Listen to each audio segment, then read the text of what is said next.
It all started because 3 weeks ago, I reported a discrepancy. $400 million didn't reconcile. Money siphoned through shell vendors with identical timestamp patterns. I brought the audit evidence to the board. I expected questions. Instead, this morning, I couldn't even get through the door. My badge flashed red against the glass entrance, like it was mocking me. Employees I had worked beside for years suddenly found the floor fascinating. 95% of the company's financial automation, the reconciliation engine, the fraud triggers, the transaction validations ran on architecture I built. And yet I was locked out of my own creation. Before I tell you what happens next, I want to know where you heard this story if you're still here. Please leave your lucky number in the comments. The sign up button is still there, and it's completely free. So please consider signing up, because you're helping spread stories of integrity and truth like this. Now let me show you what happens next. The doors opened from the inside. Warren Kest stepped out, immaculate as always, navy suit, silver tie, the face investors trusted on quarterly calls. 2 security guards followed him, unnecessarily theatrical. "You've done enough damage." "Leora," he said, loud enough for the lobby to hear, "damage." I had identified mirrored transaction batches, clearing at precisely the same millisecond across 6 vendors that barely existed beyond a mailbox and a website template. $400 million evaporated in neat, algorithmically disguised slices. I traced it, documented it, delivered it. Warren tilted his head slightly. "You should have stayed focused on coding. Leave executive decisions to adults." Adults, meaning him. In Warren's world, adult meant the man who signed earnings projections, shook hands on television, and decided which truths were convenient enough to survive the quarter. He wasn't a builder. He was a curator of narratives, polished, persuasive, and allergic to inconvenient math.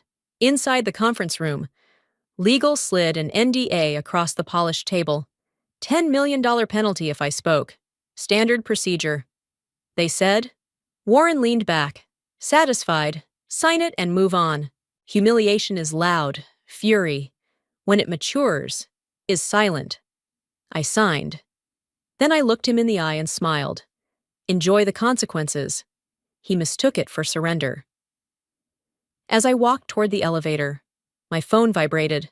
An automated compliance alert triggered by my termination status. License ownership reverted to author. Core system validation pending. They didn't fire a liability.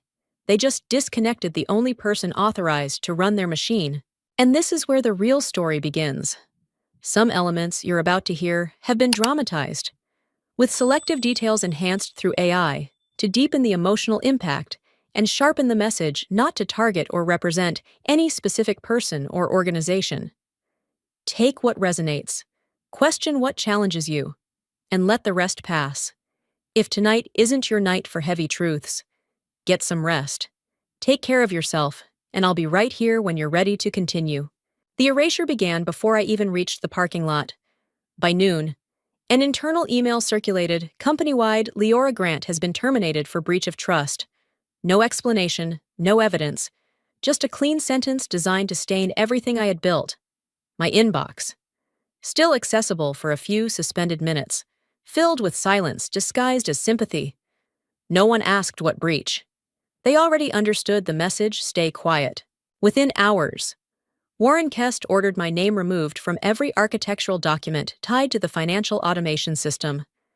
My authorship vanished from design logs, validation protocols, and compliance flowcharts. 5 years reduced to a formatting update. What they conveniently forgot was history. 2 years ago, a vulnerability in the settlement queue nearly triggered cascading delays across 3 partner banks and exposure worth $180 million. I worked 72 straight hours rebuilding the reconciliation bridge while Warren paced behind me, whispering about market optics. When it stabilized, he told me to fix the numbers quietly so the quarterly report wouldn't alarm investors. Now I was the threat. Legal had already locked me into a non-disclosure agreement, $10 million in penalties if I spoke about internal financial matters. Warren caught me outside the boardroom one last time. His voice was low, almost amused. You should have stayed useful. Useful meant obedient. That afternoon, HR processed my termination as without cause. It was routine paperwork to them. It was a trigger to me, because buried inside my intellectual property filings was a clause tied specifically to that status. And the moment they finalized it, license ownership automatically reverted to the original author. That evening, I opened the folder they never thought to check.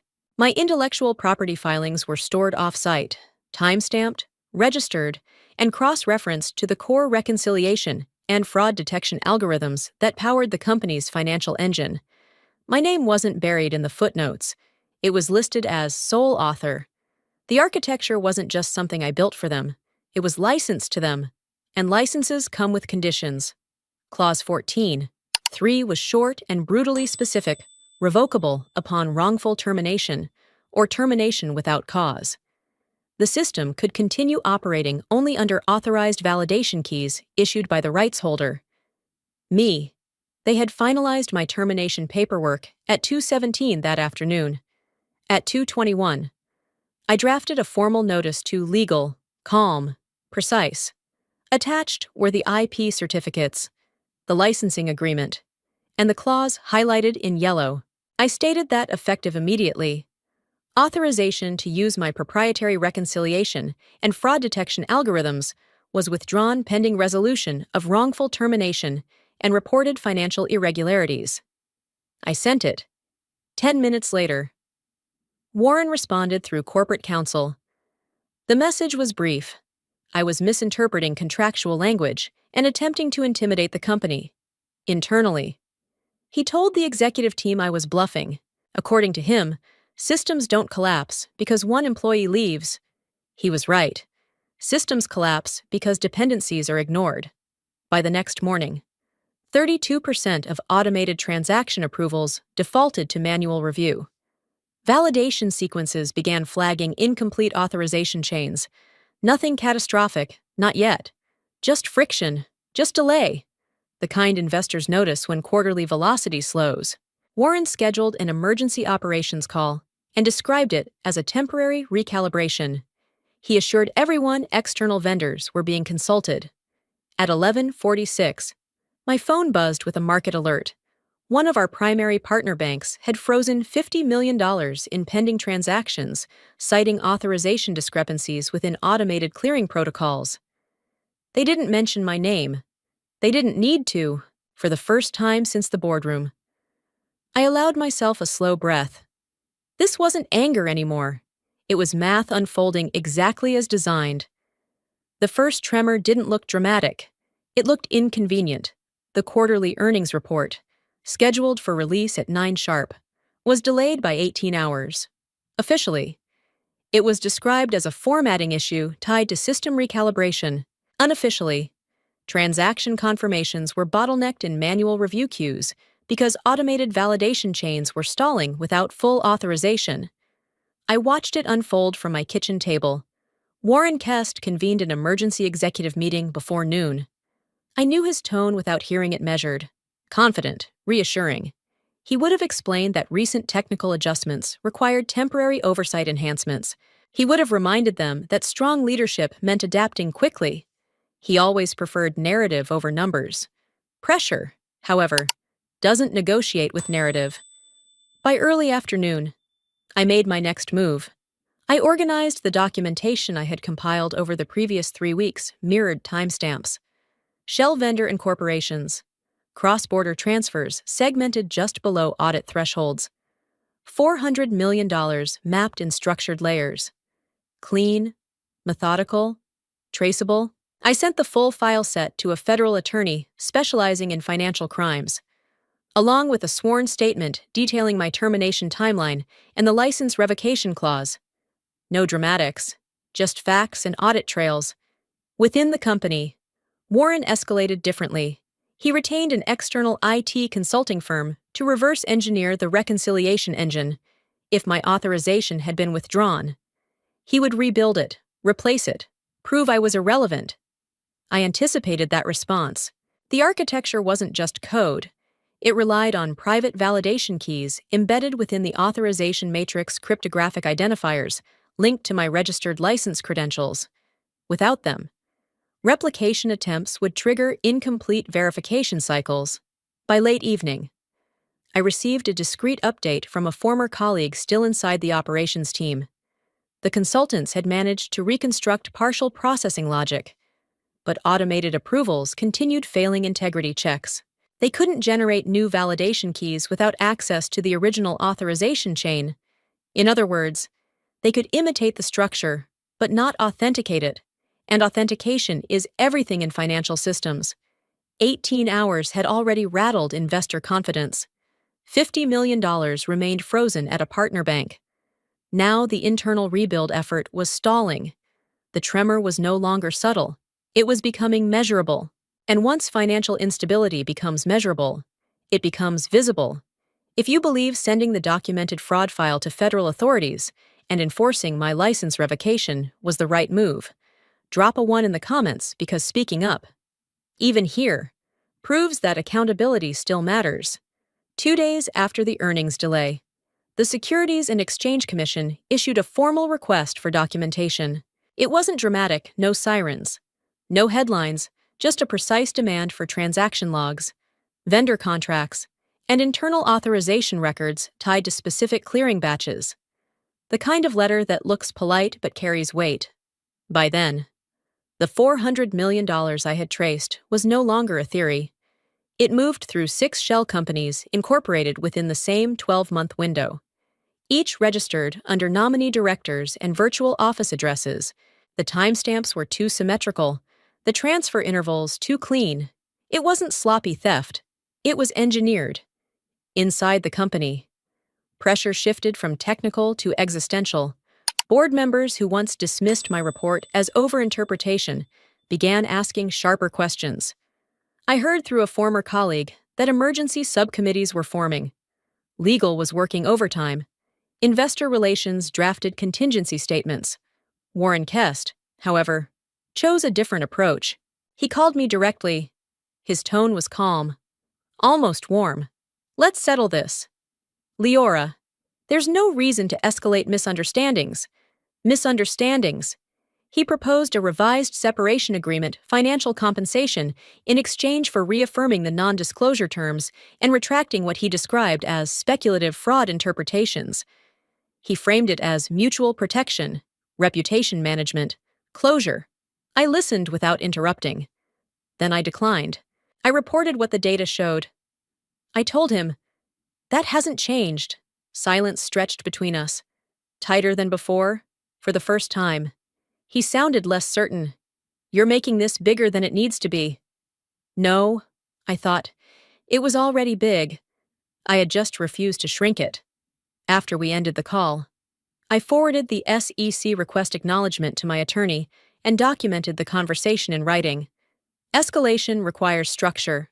Every step recorded, every word preserved. That evening, another development surfaced quietly but decisively.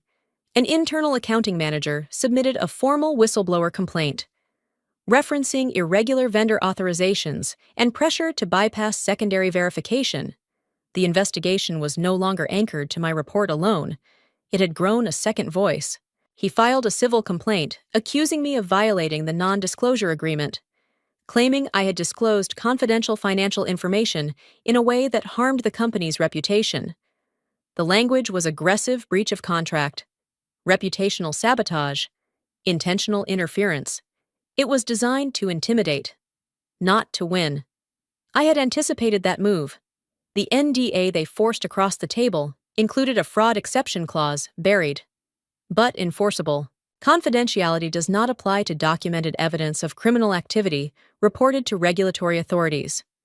My attorney filed our response within 48 hours, attaching the clause, the IP revocation notice, the SEC correspondence, and a sworn timeline of my termination. Legal tension isn't loud. It tightens quietly around details.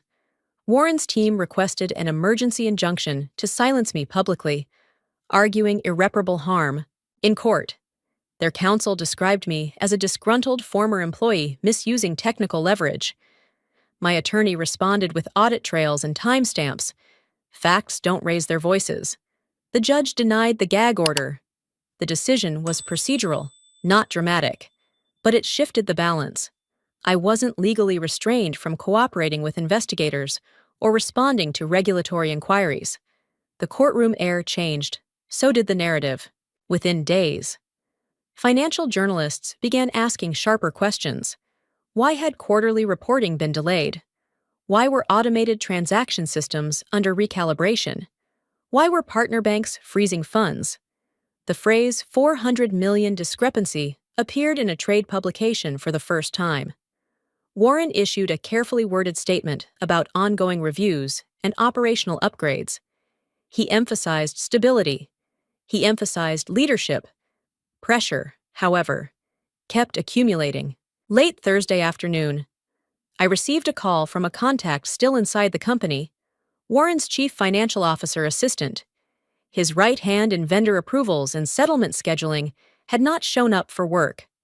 No calendar updates, no internal messages, just absence. By evening, his office access was disabled.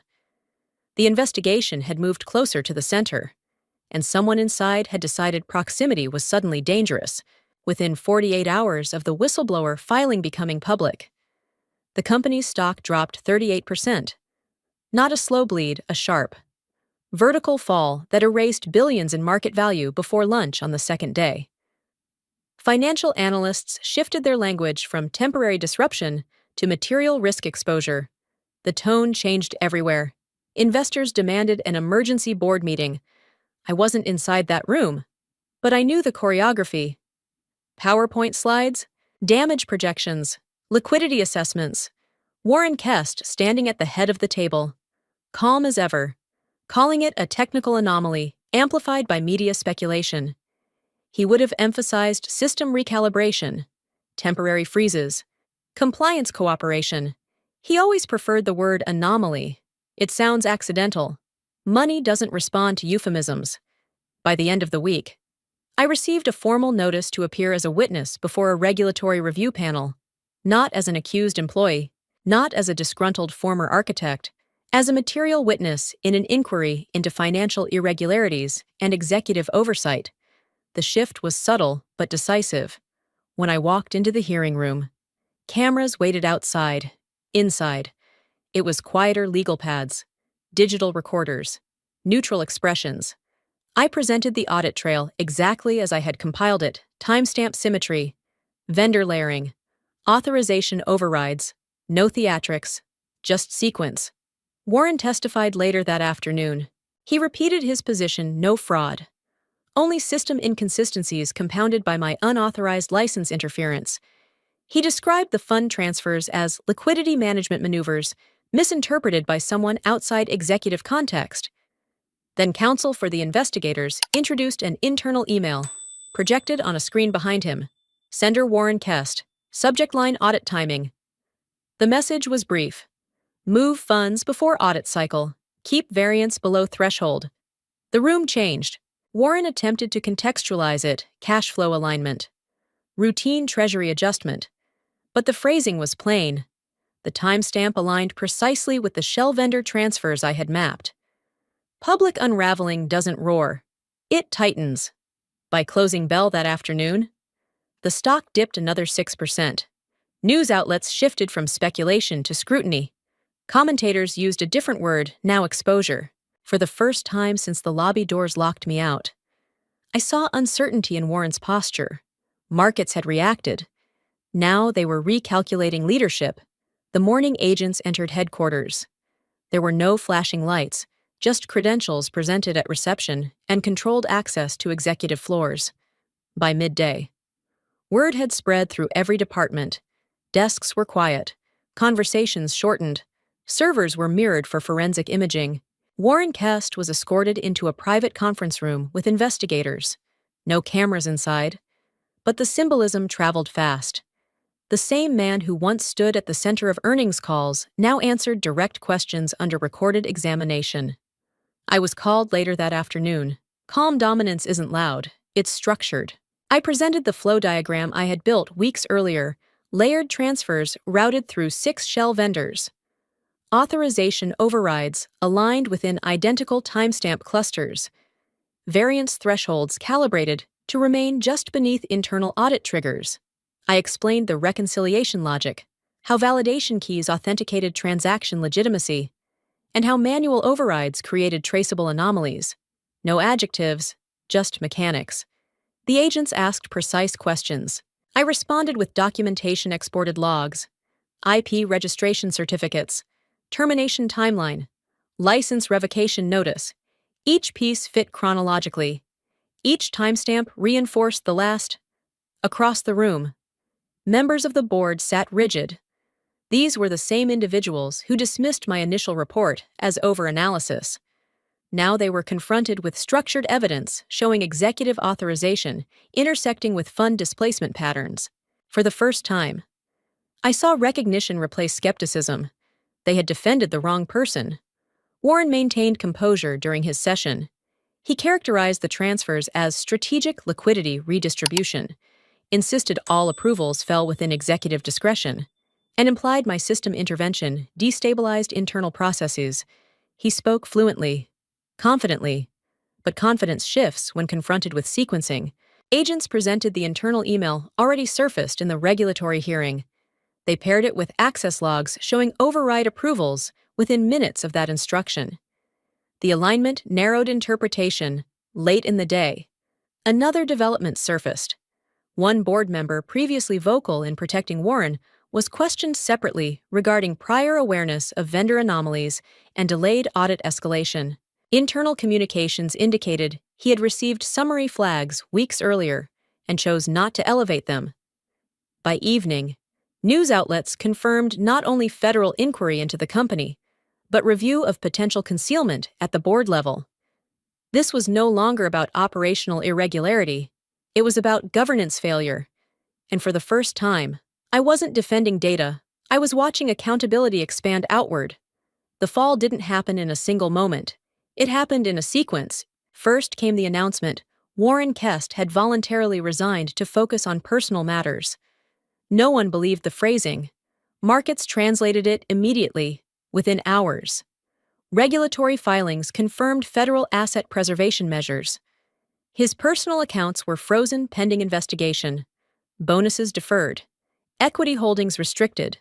Explosive justice rarely shouts. It removes oxygen.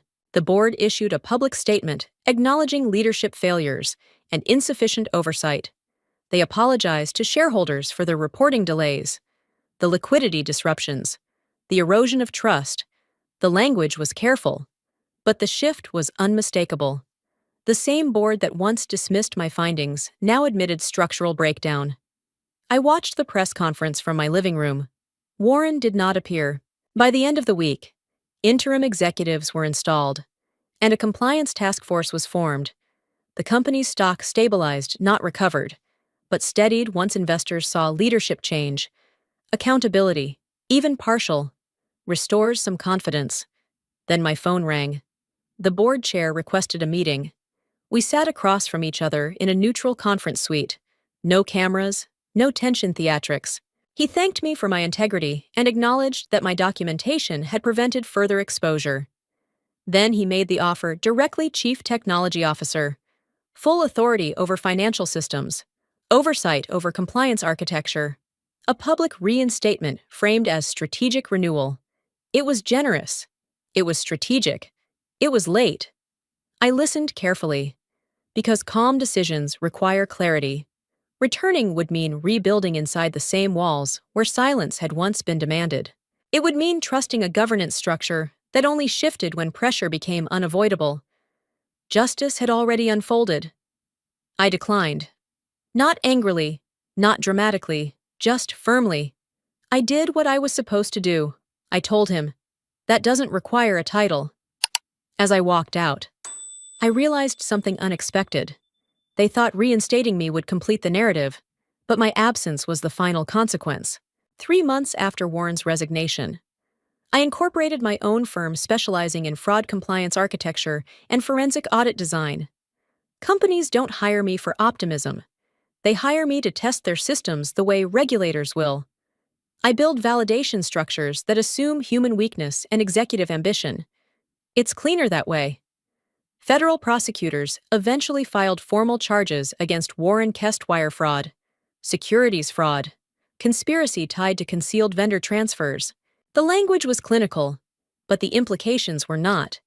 His carefully curated narrative dissolved into indictment paragraphs and asset inventories.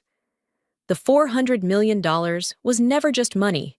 It was evidence patterns, timestamps, override logs, approvals that aligned too perfectly to be accidental. Numbers don't carry emotion, but they carry memory. And once documented, they don't forget. From a distance, the company began restructuring governance protocols, new audit committees, independent compliance oversight. It wasn't redemption, it was correction. This morning, I sat at my kitchen table with coffee in my hand and the news playing quietly on my tablet. The screen showed Warren being escorted into a federal courthouse, hands restrained, expression controlled but smaller than before. No anger surfaced, no triumph either, just confirmation. The system had recalibrated without me inside it. I took a slow sip and turned down the volume. Consequences aren't loud when they finally arrive. They're procedural, inevitable, documented. They wanted silence. I gave them consequences. What this taught me is simple documentation is power, and silence is a choice. I didn't win because I was louder. I won because I kept records, understood my rights, and refused to shrink when pressure tried to redefine the truth. Integrity isn't dramatic in the moment. It's uncomfortable, isolating, and expensive, but it compounds over time. If you were in my position, would you have signed quietly and moved on? Or would you have followed the numbers wherever they led? I'm curious, where are you listening from today? If this story meant something to you, don't just watch it, be part of it. A single subscription helps stories about accountability travel further. A comment or a like tells the algorithm that truth still matters.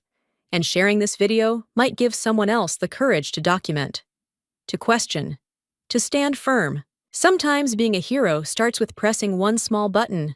This story was fully created and produced by our team. We do not copy or borrow content from any other channel. Thank you for staying with us and listening until the end.